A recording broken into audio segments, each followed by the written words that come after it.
Oh, hi, my lovelies. How are we all doing? Welcome back to my channel. If this is your first time here, my name is Amy and I'm a cruelty-free makeup enthusiast. I'm still struggling with my voice. Can you tell?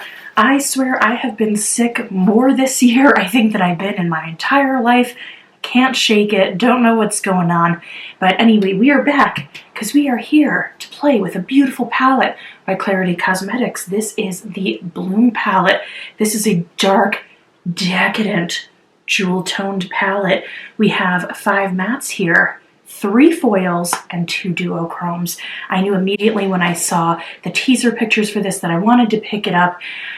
As you know, if you've been here for a while, I'm a big fan of Klarity Kosmetics. This is a female and Black-owned brand, cruelty-free, made here in the USA. It's a one-woman shop.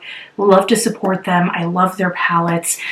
She's got some great stuff going on too. I loved her peach palette and her So Mermazing, which some of you may have come to my channel previously for reviews for this. So these are the exact same size. This retails for $48. Let's get to swatching and then we will do a look. But first, let me talk about what I'm wearing because I think I've got some cute stuff going on. I put my hair back, but I've got some cute little earrings right here. They're Little Does, and this is actually from the Little Doe shop. Little Doe is run by Kira Rose here on YouTube. I've been a fan of hers for years. She has such cute stuff, and she makes clothing too. So I have the Little Doe t-shirt that says, "You are beautiful, my dear," and then these are the cute little doe earrings. How adorable is that? So anyway, I will leave the information down below. Nothing in this video is affiliated. I bought it all with my own money, but I just wanted to share some of that with you. So without further ado, let's get started. So this is the packaging right here. It's absolutely gorgeous. These dark, rich, beautiful blooms. Let me open this up for you to take a peek. And these are all the lovely, lovely shades. So let's get to swatching right away. I'm gonna scooch right over a little bit. And these have the most adorable floral punny names. The first one in the corner here is Rose Before Bros. This one is a burgundy red foiled shadow. Look at that. So pretty. And then we have Don't Be So Posy. This is a deep mauve pressed pigment. That is like very plummy in my opinion. Then we have Unbelievable. This is a blackened green foil. Next we have Such a Buttercup. This is a blackened green. And then You Rose to the Occasion. This is a blackened blue metallic foil. Absolutely stunning, these jewel tones. Next is Thistle While You Work. This is a denim blue. Come on, look at that pigment. Then we have Irresistible. This is a duochrome that shifts from pink to red. And then Just Pollen Your Leg. This is a muted berry. I'm actually gonna go into this one twice. All the other ones I only went into once so far. And then Once in Floral. This is a duochrome topper that goes from blue to lavender. Now this one is very crumbly. It's a very flaky shade. But wow, look at that.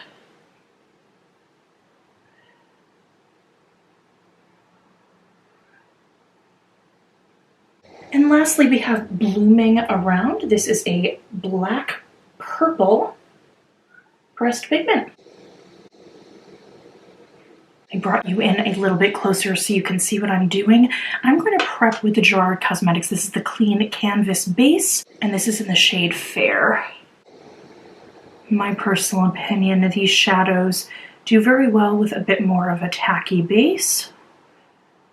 I'm going to use some handy dandy brushes from Blend Bunny. These are super cool because you actually can use these in order of the dark base of the brushes, and the handles, depending on how dark they are, they help you like kind of go with corresponding shades, which I think is super cool, especially for beginners.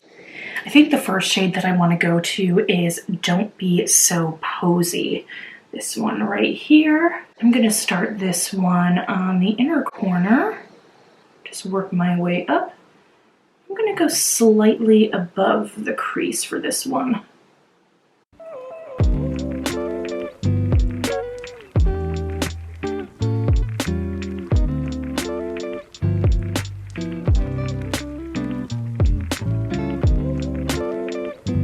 I just wiped off the pigment from this. I'm gonna use the exact same brush and I'm gonna go into Such a Buttercup, this one right here. And I am just going to meet these two shades together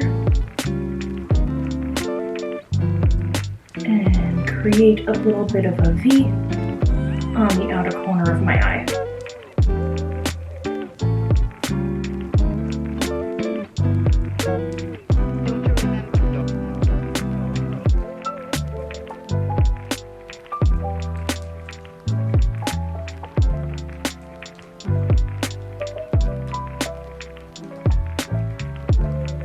Taking a B5 brush, I'm going to go into Just Pollen Your Leg.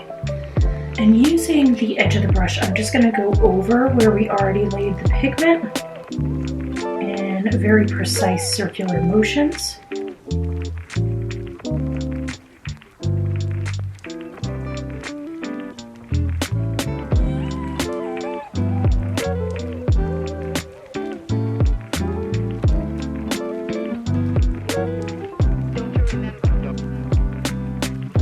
I'm going to go back into Such a Buttercup, and I'm using B4. Just kind of going back in and just deepening that up a little bit.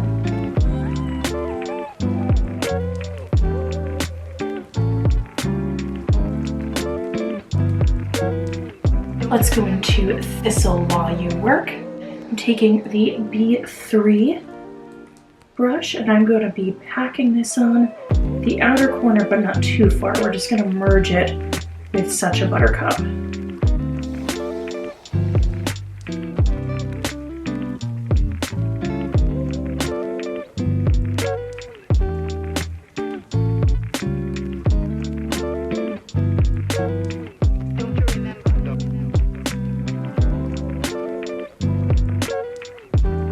Next, we're going to go into Blooming Around. This is the deepest shade in the palette. And again, we are just going to keep building up that outer corner and then going pretty far over with a stamping motion.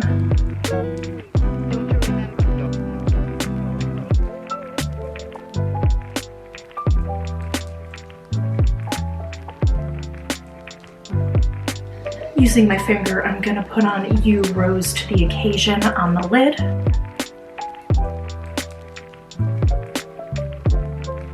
And then we're going to go into Rose Over Rose with our finger as well.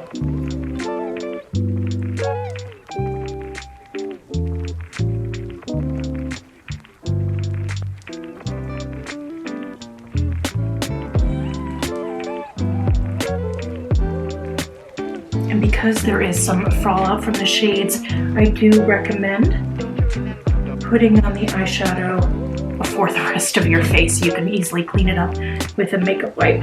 Taking the B5 brush, I'm going to take Once and Floral and put this on the inner lid and the tear duct. I actually think using a pinky finger may work best. This is a really interesting texture. Something I've definitely never played with before. Taking a B2 brush, we're going to go into Thistle While You Work, and we're going to put this on the outer lash line. Taking the same brush, we're going to go into Don't Be So Posy. We are going to apply this to the lower lash line and then to the tear duct. Going into Just Pollen Your Leg, we are going to blend the lower lash line out using the B5 brush.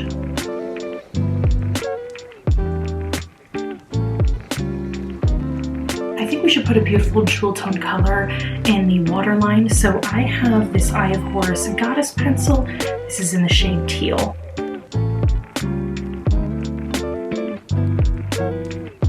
Let me put some mascara, lashes, and the rest of my face on, and I will be right back. Alrighty, my dears, so this is the final look. I hope you enjoyed playing with this gorgeous palette with me. I just have to say, initial first impressions, yes, these are pressed pigments, so just beware they are a little bit more pigmented and they're a little bit harder to blend, but they're not impossible to blend. I think of myself as a makeup enthusiast, not an artist, and I still think this was quite easy to work with. It just took a little bit more blending time. Now, I do have to say, I absolutely am stunned by this formula that is Once and Floral. This is like a beautiful flaky formula in this duochrome. I've never really tried anything like this. I'm sure other indie brands have something similar, but it's the first time I've ever come across kind of a formula like this, and I really do think that the camera does not do it justice, and it is just absolutely gorgeous. I am in love with it. So I just wanted to say that. Also, I heard that this Once and Floral shade was slightly reformulated to look a bit more pink. Mine is definitely much more blue when I see it, so if you buy it now and not from the initial launch like I did, you'll probably be getting something a bit more pink than on the blue side. So that is that. I'm very happy with this palette. I definitely think I could use this with some lighter shades, but this is a really beautiful, deep, jewel-toned palette that will look good on all different skin tones, especially deeper skin tones, because this is so deep, dark, and delicious and decadent. So with that being said, thank you so much for watching. If you made it this far, comment down a little peach emoji in the comments down below because you are a peach. Please join the Sweet Peach family. I would love to have you here. And until next time, remember to stay compassionate and chic. Mwah. Bye!